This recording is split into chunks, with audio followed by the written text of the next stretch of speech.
نکلنے کی ضرورت اور اس کے مقصد کو سمجھنا ہے، کیونکہ جو محنت بلا مقصد ہو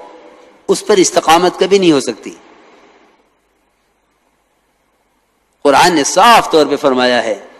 وَمَنْ أَحْسَنُ قَوْلًا مِّمَّنْ دَعَا إِلَى اللَّهِ وَعَمِلَ صَالِحًا،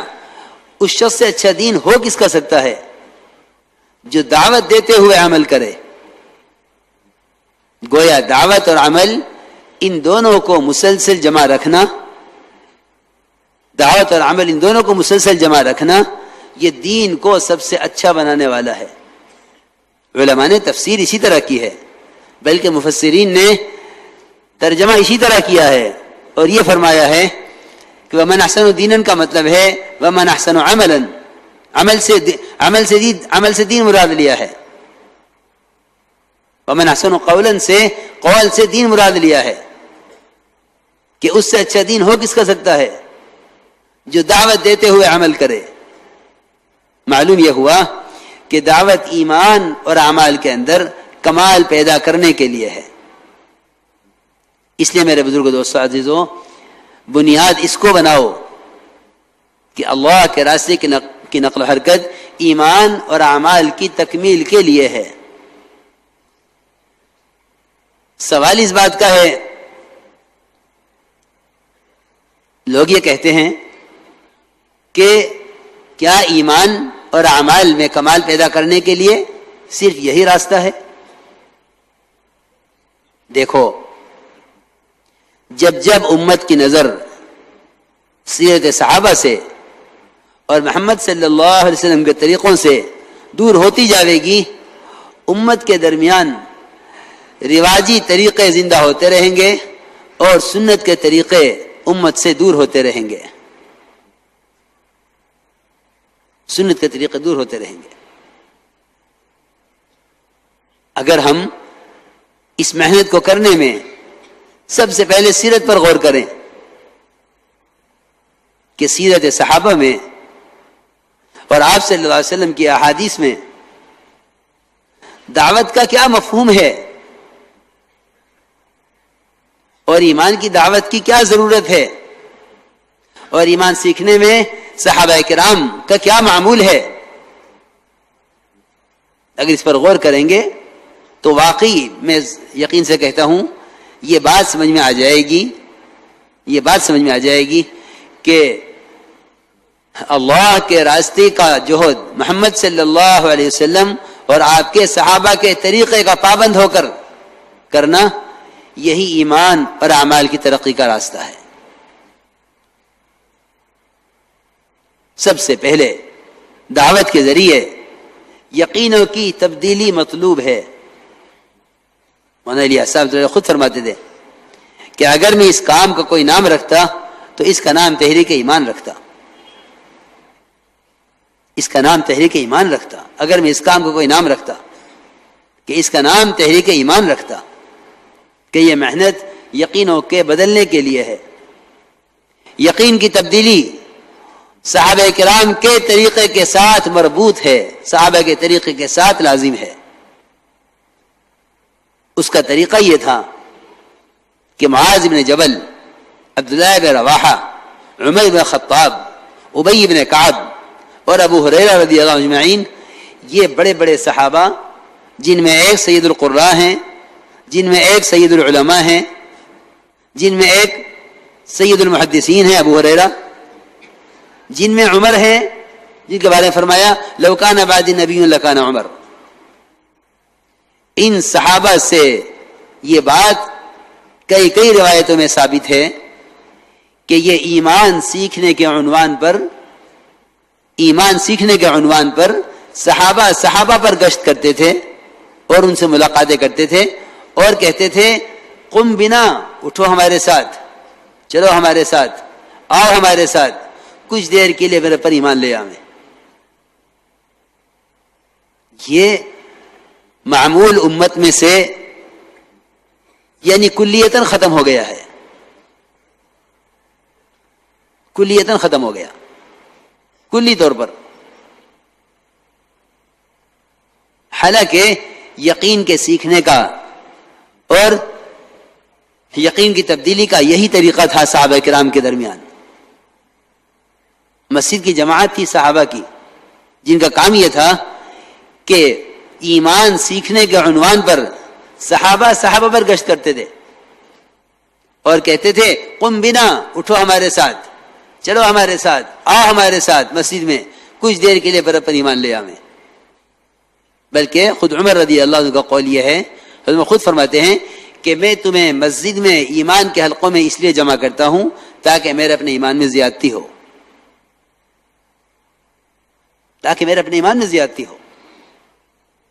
عبداللہ بن رواحہ رضی اللہ تعالی عنہ ایک کے دو کے ہاتھ پکڑتے اور یہ کہتے کچھ دیر کے لیے ہمارے ساتھ مسجد میں آ جاؤ، پر ایمان لے آویں. خبر نہیں یہاں اس وقت کتنی مسجد کی جماعتیں موجود ہوں گی. میری ان سب سے درخواست یہ ہے کہ اپنے کام کو محمد صلی اللہ علیہ وسلم اور آپ کے صحابہ کے طریقے اور ان کی سیرت پر لاؤ، کیونکہ اللہ رب العزت نے قیامت تک تربیت کا ضابطہ سنت کو متعین کر دیا ہے. جو محنت، جو عمل، جو عبادت، جو ضرورت خلاف سنت پوری کی جائے گی، اس سے نہ اللہ کا قرب حاصل ہوگا نہ کبھی تربیت ہوگی. اس لیے مسجد کی جماعت کا کام یہ ہے کہ مسجد کو ملاقات کے وقت عمل سے خالی نہ چھوڑو، بلکہ مسجد میں 2-3 ساتھیوں کو متعین کر کے ایمان کا حلقہ قائم کرو اور صحابہ کی طرح ملاقاتیں کر کے لوگوں کو ایمان سیکھنے کے عنوان پر جتنے مسجد کے باہر کے پھیلے ہوئے نقشے ہیں، ان نقشوں میں سے ان کو نکالو. نقشوں میں دعوت نہیں جانی ہے، نقشوں میں سے نکال کر ایمان کے حلقوں میں لا کر ایمان سکھلانا ہے. ان نقشوں سے نکالو. ہمیں صحابہ کرام کا معمول یہ ملا ہے کہ ملاقاتیں کر کے فرماتے صحابہ سے ہمارے ساتھ اٹھ جاؤ، مسجد میں آ جاؤ، ہمارے ساتھ مسجد میں آ جاؤ تاکہ میرے پر ایمان لے آویں. ملاقاتیں برائے ملاقات نہیں ہیں، بلکہ ملاقات مسجد کے ماحول میں لانے کے لیے ہیں، کیونکہ اللہ کے تعلق کے پیدا ہونے اور یقین کے بدلنے کی جگہ اصل مسجد ہے. ہمیں صحابہ کرام کا معمول یہی ملتا ہے. اس زمانے میں کیونکہ مسجدیں صرف نماز کے لیے رہ گئی ہیں، نماز کے علاوہ اور کوئی عمل مسجد کے لیے تصور نہیں کیا جاتا. حالانکہ حضور اکرم صلی اللہ علیہ وسلم کے زمانے میں نماز مسجد کا ایک عمل تھا سارے اعمال کے ہوتے ہوئے. ابوبکر رضی اللہ عنہ بیان فرما رہے تھے، بیان کرتے کرتے فرمانے لگے آؤ اب نماز پڑھ لیں. صحابہ کرام کھانا کھا رہے تھے، کھاتے کھاتے فرماتے ہیں ہم نے اتنا ہی کیا کہ مسجد کنکریوں سے ہاتھ پہنچے اور نماز میں شریک ہو گئے. وہ سارے اعمال مسجد تھے جن کی وجہ سے عبادات میں کمال پیدا ہوتا تھا. اس زمانے میں مسجد کا عمل صرف نماز کو سمجھا جاتا ہے، اس لیے نماز میں کمال نہ عمل کے اعتبار سے ہے، نہ طریقے کے اعتبار سے ہے، نہ یقین کے اعتبار سے ہے. اس لیے میرے دوستو بزرگوں عزیزوں، میں یہ عرض کرنا تھا کہ مسجد نبوی 24 گھنٹے ان اعمال سے آباد تھی کہ ہر آنے والے کو اپنی ضرورت کا دین سکھلانے والے مسجد میں مل جایا کرتے تھے. اب تو مسجد کا عمل صرف نماز رہ گیا ہے. اس کے بارے میں بھی یوں کہتے ہیں کہ جی اذا قضیت الصلاۃ فانتشروا فی الارض وابتغوا من فضل اللہ، کہ نماز ہو چکے تو نکل جاؤ تجارت کے لیے اور اللہ کا فضل تلاش کرو، یعنی تجارت کرو.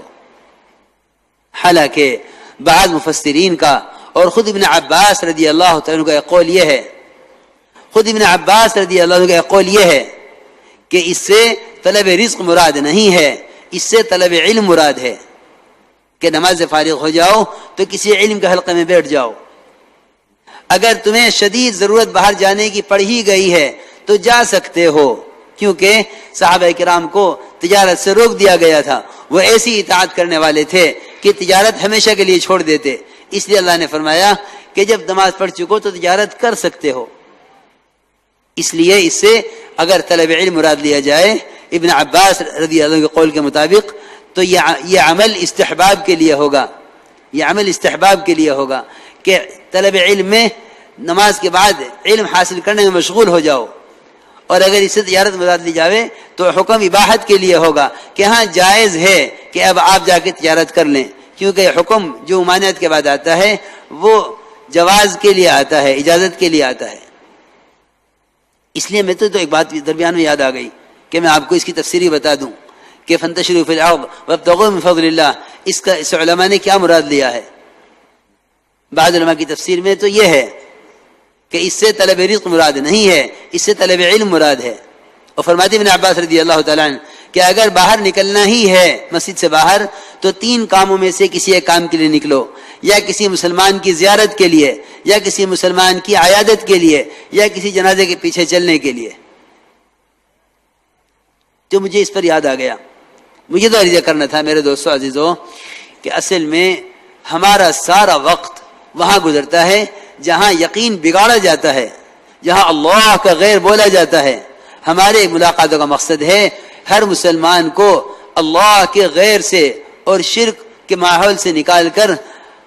اللہ کے گھر میں ایمان اور یقین کے ماحول میں لے کر آویں۔ یہ ہمارے گشتوں کا مقصد ہے، کیونکہ یقین کے بننے کی جگہ مسجد ہے۔ جیسے میں نے عرض کیا کہ عمر رضی اللہ عنہ فرمایا کرتے تھے کہ میں مسجد میں ایمان کے حلقے قائم کر کے تمہیں یہاں اس لیے جوڑتا ہوں تاکہ میرے ایمان میں زیادتی ہو۔ اتنی بات کافی ہے یہ سمجھنے کے لیے کہ واقعی مسجد میں ایمان کے حلقوں میں بیٹھنے سے ایمان کو ترقی ہوتی ہے۔ یہاں جمع کر کے یہاں ایمان کی تعلیم دو، یہاں جمع کر کے یہاں ایمان کی تعلیم دو۔ میرے دوستو عزیزو، امت ایمان کے خیال پر ہے، امت ایمان کے خیال پر ہے، خیالی ایمان ہے، ایمان کی حقیقت سے بالکل واقف نہیں ہے۔ یہاں ایمان کے حلقوں میں لا کر ایمان کی تعلیم دو، یہاں ایمان کے حلقوں میں بٹھا کر ایمان کی تعلیم دو۔ جم کر یہ بات سمجھاؤ کہ ایمان کہتے ہیں محمد صلی اللہ علیہ وسلم کی لائی ہوئی خبروں کو محمد صلی اللہ علیہ وسلم کے اعتماد پر یقینی ماننا، محمد صلی اللہ علیہ وسلم کی لائی ہوئی خبروں کو محمد صلی اللہ علیہ وسلم کے اعتماد پر یقینی ماننا، اس کو ایمان کہتے ہیں۔ جو خبریں آپ لے کر آئے ہیں ان خبروں کو آپ کے یقین پر اور آپ کے اعتماد پر یقینی ماننا، اسی کو ایمان کہتے ہیں۔ اس میں ہمیں سب سے زیادہ غور کرنا پڑے گا ان واقعات پر جو آپ صلی اللہ علیہ وسلم اور آپ سے پہلے انبیاء علیہ السلام کے ساتھ ظاہر کے خلاف ہوئے، جو آپ کے ساتھ ظاہر کے خلاف ہوا ہے۔ اس لیے کہ ایمان تو حاصل ہو نہیں سکتا جب تک مشاہدات کا، تجربات کا، ایجادات کا انکار نہ کیا جاوے۔ جب تک مشاہدات کا، اپنے تجربات کا اور دنیا کی ایجادات کا انکار نہیں کیا جاوے نبی کی خبر کے مقابلے میں، اس وقت تک ایمان تو حاصل ہو نہیں سکتا۔ اس لیے میرے دوستو بزرگو عزیزو، سب سے پہلے انبیاء علیہ السلام کے وہ واقعات، کیونکہ انبیاء علیہ السلام کے واقعات یہ دلوں کے اندر جماع پیدا کرنے کے لیے ہیں۔ اللہ نے فرمایا ہے کہ نبی جی ہم آپ پر انبیاء علیہ السلام کے واقعات اس لیے وحی کرتے ہیں تاکہ آپ کے دل میں جماع پیدا کریں۔ وَكُلًّا نَقُصُّ عَلَيْكَ مِنْ أَنْبَاءِ الرُّسُلِ مَا نُثَبِّتُ بِهِ فُؤَادَكَ کہ نبی جی آپ کے دل میں جماع پیدا کرنے کے لیے ہم آپ پر انبیاء علیہ السلام کے واقعات وحی کرتے ہیں تاکہ آپ کے دل میں جماع پیدا ہو۔ انبیاء علیہ السلام کی دعوت تمام قوموں کے لیے ان کے تجربات، ان کے مشاہدات، ان کے قائم کیے ہوئے نقشے، ان سارے نقشوں کے خلاف انبیاء علیہ السلام کی دعوت ان سارے نقشوں کے خلاف ہوتی تھی۔ اسی لیے تو ہر قوم نے اپنے نبی کو پاگل کہا ہے۔ کثرت ذکر سے پاگل ہونے کا مطلب یہ نہیں ہے کہ دماغ پاگل ہو جائے، نہیں، بلکہ انبیاء علیہ السلام کو کثرت ذکر کی وجہ سے، انبیاء علیہ السلام کو کثرت ذکر کی وجہ سے پاگل کہلائے جانے کا مطلب یہ ہے کہ انہوں نے بکثرت اللہ کی ذات سے ہونے اور اللہ کے غیر سے نہ ہونے کی جو دعوت دی ہے، اس دعوت پر ہر قوم نے اپنے نبی کو پاگل کہا ہے۔ کہ حدیث میں آتا ہے کہ اتنا ذکر کرو، اتنا ذکر کرو، اتنا ذکر کرو کہ لوگ تمہیں پاگل کہنے لگیں۔ اس سے میری بات یاد رکھنا کہ اس سے صرف کلمہ لا الہ الا اللہ کا ذکر مراد نہیں ہے، کیونکہ میرے دوستو عزیزو ذکر کو محدود کر دیا ہے صرف کلمے کے ساتھ۔ کلمہ لا الہ الا اللہ کی کثرت سے ایمان کی تجدید کا مطلب یہ ہے، کلمہ لا الہ الا اللہ کی کثرت سے ایمان کی تجدید کا مطلب یہ ہے کہ ایمان کے حلقوں میں جمع کر کے یہاں اللہ کی قدرت، اللہ کی عظمت، اللہ کی بڑائی، تمام دنیا کے پھیلے نقشوں کے مقابلے میں اللہ کی قدرت کو سمجھانا، یہ ہے کہ کلمے کی کثرت سے جو ہے کلمے کی کثرت کرنے والوں کو پاگل کہلا جانے کا مطلب یہ ہے، کیونکہ انبیاء علیہ السلام نے جب اللہ کی طرف سے آ کر قوم کے نقشوں کے خلاف اللہ کی ذات سے ہونے کا تذکرے کیے تو قوموں نے نبیوں کو پاگل کہا ہے۔ میری بات ذرا دھیان سے سننی ہوگی بھائی، کیونکہ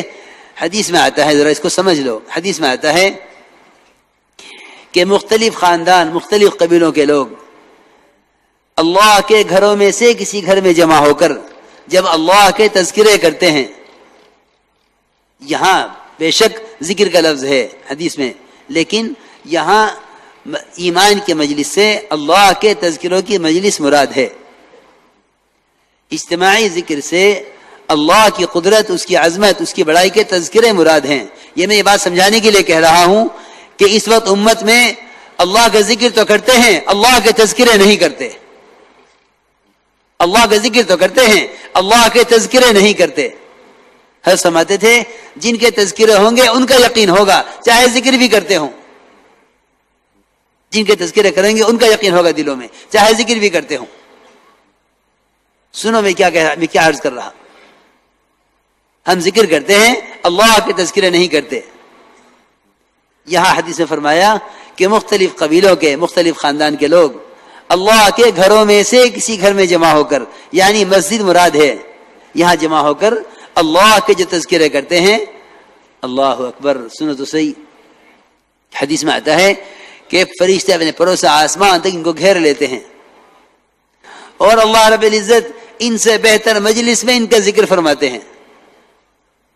ان سے بہتر مجلس میں ان کا ذکر فرماتے ہیں۔ بلکہ بعض علماء نے تو تفسیر یہ کی ہے کہ وَلَا ذِكْرُ اللَّهِ أَكْبَرُ، کہ وَلَا ذِكْرُ اللَّهِ أَكْبَرُ کا مطلب یہ ہے کہ اللہ تعالیٰ اپنا ذکر کرنے والوں کا ذکر کریں، یہ ہے ذکر اکبر۔ ذکر اکبر اس کو فرمایا۔ اکثر مفسرین کی تفسیر یہی ہے کہ ذکر اکبر کا مطلب یہاں یہ ہے کہ اللہ کے بندے جو اللہ کے گھروں میں جمع ہو کر اللہ کے تذکرے کریں گے، اللہ تعالیٰ ان سے بہتر مخلوق فرشتوں کے درمیان ان کے تذکرے کریں گے، ان کے تذکرے اللہ اپنی فرشتوں کے درمیان میں کریں گے۔ یہ ہے مطلب ذکر اکبر کا، اللہ تمہارا ذکر کرے، یہ ذکر اکبر ہے۔ اللہ تمہارا ذکر کرے، اللہ ہمارا ذکر کرے، یہ ہے ذکر اکبر۔ کتنی بڑی بات ہے، کتنی بڑی بات ہے، اگر ہم غور کریں تو کتنی اونچی بات ہے کہ اللہ تعالیٰ اپنا ذکر کرنے والوں کا ذکر فرماتے ہیں فرشتوں کے درمیان۔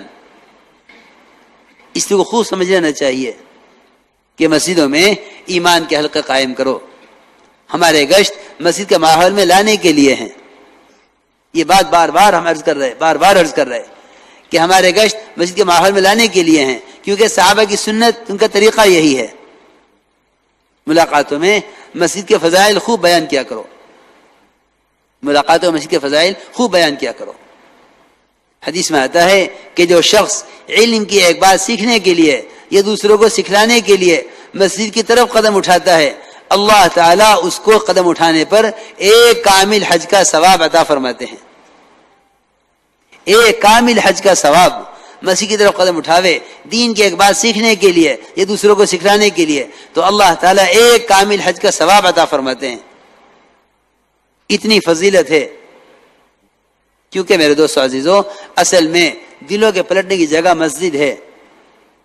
حضور اکرم صلی اللہ علیہ وسلم نے وہ وفد ثقیف جو یہ کہتا تھا کہ اسلام تو لائیں گے، نماز نہیں پڑھیں گے، زکوٰۃ نہیں دیں گے، جہاد نہیں کریں گے، اور ہمارا بت 1 سال تک باقی رہے گا، ہم اس کو توڑیں گے نہیں، اس شرط کے ساتھ اسلام لاتے ہیں۔ آپ صلی اللہ علیہ وسلم نے ان کو مسجد میں رکھا اور صحابہ سے فرمایا کہ میں نے ان کو مسجد میں اس لیے رکھا ہے تاکہ اعمال مسجد ان کے دلوں کو اسلام کے لیے نرم کر دیں، جب ایک کافر کا دل مسجد کے ماحول سے اسلام کے لیے نرم ہو سکتا ہے، جب ایک کافر کا دل مسجد کے ماحول سے اسلام کے لیے نرم ہو سکتا ہے تو ایک مسلمان کا دل مسجد کے ماحول سے دین کے لیے تیار کیسے نہیں ہو سکتا؟ اس لیے میرے دوستو، بزرگوں، عزیزوں، مسجد کو ملاقاتوں کے دوران عمل سے خالی نہ چھوڑو، کیونکہ دعوت باتوں کی طرف نہیں ہے، دعوت ان اعمال کی طرف ہے جن اعمال میں مشغول رہنے سے اور جن ماحول سے دل پلٹتے ہیں۔ آپ اندازہ کریں، طفیل ابن عمر دوسی رضی اللہ تعالیٰ عنہ وہ جب مکہ مکرمہ آئے تو قریش نے طفیل ابن عمر دوسی کو آپ صلی اللہ علیہ وسلم کی دعوت سے ڈرایا اور یہ کہا کہ طفیل، نہ ان کی بات سننا نہ ان سے بات کرنا، اس لیے کہ جو ان کی بات سنتا ہے وہ ان کا ہو جاتا ہے۔ طفیل ابن عمر دوسی رضی اللہ فرماتے ہیں کہ میں نے آپ کی بات کو نہ سننے کے لیے اپنے کانوں میں روئی ٹھوس لی، کان بند کر لیے کہ کوئی آواز میرے کان میں نہ پڑے۔ فرماتے ہیں کہ اچھی طرح کان بند کر کے میں مسجد حرام میں داخل ہوا اور میں آپ کی بات سننا بھی نہیں چاہتا تھا، لیکن حرم میں داخل ہوتے ہی میں نے دیکھا کہ آپ صلی اللہ علیہ وسلم کعبے کے پاس نماز پڑھ رہے تھے۔ فرماتے ہیں کہ میں اندر گیا تو میرے دل نے یہ کہا کہ طفیل، تجھے ان کی بات سننی چاہیے، تجھے ان کی بات سننی چاہیے، تجھے ان کی بات سننی چاہیے، اچھی ہوگی تو قبول کر لوں گا اور بری ہوگی تو چھوڑ دوں گا۔ فرماتے ہیں طفیل ابن عمر دوسی رضی اللہ تعالیٰ عنہ کہ میں نے کانوں سے روئی نکالی اور میں نے آپ کا کلام سنا اور اسلام اسی وقت قبول کیا، اور اتنا ہی نہیں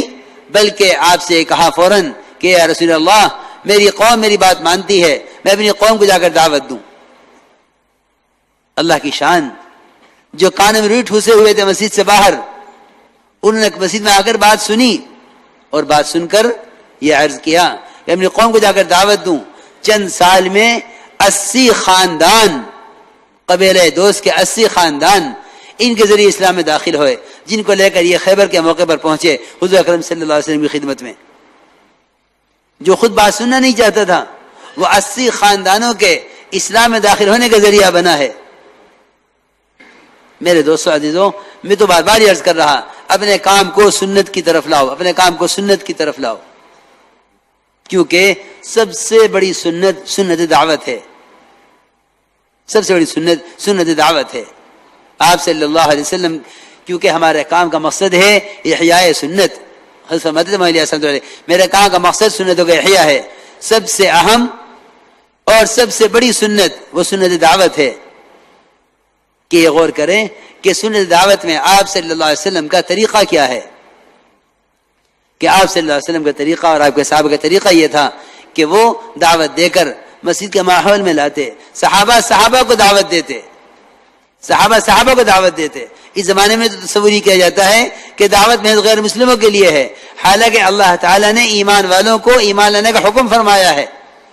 یا ایھا الذین آمنوا آمنوا، ایمان والوں تم ایمان لاؤ۔ اللہ نے ایمان والوں کو ایمان لانے کا حکم فرمایا ہے۔ اس لیے میرے دوستو، بزرگوں، عزیزوں، ایمان والوں کو ایمان لانے کا حکم کا مطلب یہ ہے کہ ایمان والوں مسلمان بن کر رہو، مسلمانوں ایمان والوں مسلمان بن کر رہو۔ یا ایھا الذین آمنوا آمنوا، ایمان والوں تم ایمان لاؤ۔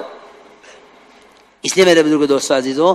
میں بار بار جو میں عرض کر رہا کہ ہمارا اصل میں ملاقاتیں مسجد کے ماحول میں لانے کے لیے ہیں۔ جو آنے سے عذر کرے اس سے وہاں بات کر کے مسجد کے لیے فارغ وقت لے لینا چاہیے، لیکن اصل بات کرنے کی جگہ مسجد ہے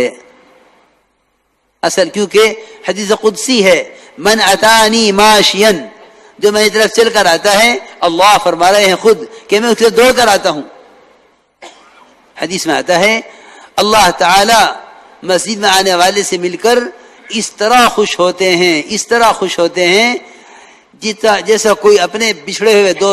دوست سے مدت کے بعد مل کر خوش ہوتا ہے، کہ مدت کا بچھڑا ہوا دوست آج ملا ہے، جس سے مل کر خوش ہوتا ہے۔ حدیث میں ہے یہ تبشبش، اللہ تعالیٰ کو بشاشت ہوتی ہے مسجد میں آنے والے سے۔ اس لیے ہمارے اصل کام یہ ہے کہ ملاقاتیں کر کے لوگوں کو مسجد کی طرف اٹھا کر لاؤ، کیونکہ جو ہی تم نے اسے مسجد کی طرف چلایا، اللہ کی رحمت اس کی طرف دوڑ گئی، یقینی بات ہے، کیونکہ حدیث قدسی ہے، من اتانی ماشین، جو میری طرف چل کر آتا ہے میں اس کی طرف دوڑ کر آتا ہوں۔ اس لیے میرے دوستو عزیزو، مجھے ضروری بات عرض کرنی ہے، کیونکہ دیکھو بھائی بات یہ ہے، جو محنت بھی چاہے اس کا دائرہ کتنا وسیع ہو جاوے، چاہے اس کو شہرت کتنی بھی حاصل ہو جاوے، جو محنت خلاف سنت ہے اس کے ساتھ تربیت نہیں ہے۔ اپنے کام کو سنت کی طرف لاؤ، سنت کی طرف لاؤ۔ سب سے بڑی سنت میں نے عرض کیا کہ سب سے بڑی سنت وہ دعوت میں انفرادی دعوت ہے، انفرادی دعوت۔ اصل میں کام بڑھ گیا ہے، اب لوگ سمجھتے ہیں کہ بیان اس تقریر یہی دعوت ہے، نہیں، اصل دعوت انفرادی دعوت ہے، ایک ایک فرد کے پاس چل کر جانا، کیونکہ داعی طالب ہے، امت مطلوب ہے۔ داعی مطلوب نہیں ہوتا، داعی طالب ہوتا ہے، امت مطلوب ہے۔ اس لیے میں عرض کر رہا کہ انفرادی دعوت اصل ہے، ایک ایک فرد کو دعوت دینا، ایک ایک فرد کو۔ مولانا الیاس صاحب رحمۃ اللہ علیہ فرماتے تھے کہ میرے نزدیک، میری بات ذرا غور سے سننا بھائی، میرے نزدیک انفرادی دعوت دینا ایک ایک فرد کو